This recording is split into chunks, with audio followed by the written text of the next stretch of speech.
Inilagdaan na ni Pangulong Ferdinand R. Marcos Jr. bilang isang ganap na batas ang Ligtas Pinoy Centers Act. Layo nitong bumuo ng mas ligtas na evacuation centers na magagamit sa panahon ng kalamidad. Nagbabalik si Kenneth Pasyente ng PTV Manila para sa Balitang Pambansa.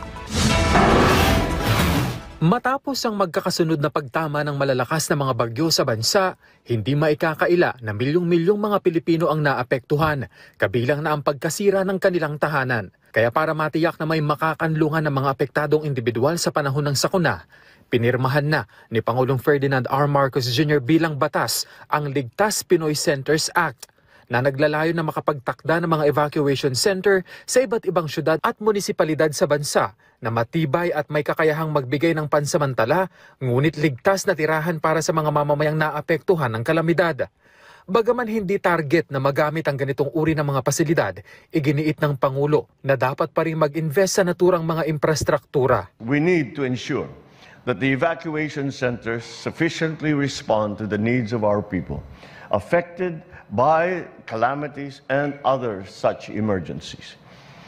Investing in these climate-resilient facilities must be the norm, for we are not only protecting the people's lives, but also capacitating our local government units to respond, to reduce, and to manage the risks of disasters. Tugon din anya ito ng pamahalaan sa panawagan ng DepEd na hindi dapat magamit ang mga eskwelahan bilang evacuation center sa mahabang panahon dahil naaapektuhan ang pag-aaral ng mga estudyante.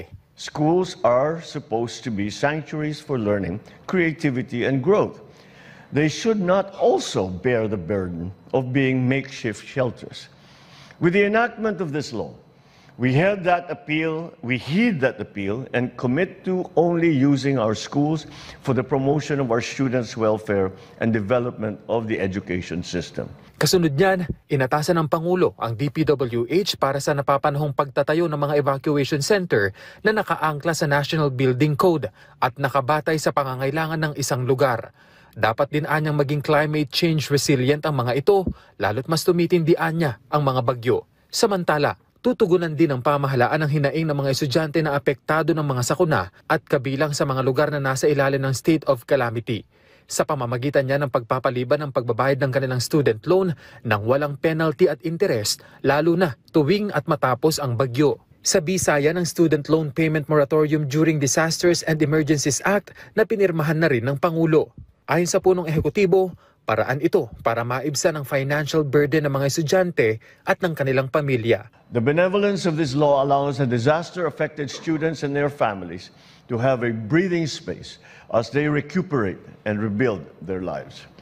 It is our hope that this law will help lessen the financial burden off of our students' shoulders as they continue their schooling.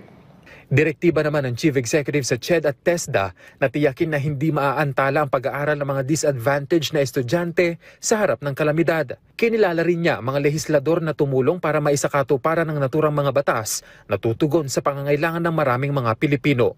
Mula PTV Manila, Kenneth Pasyente, Balitang Pambansa.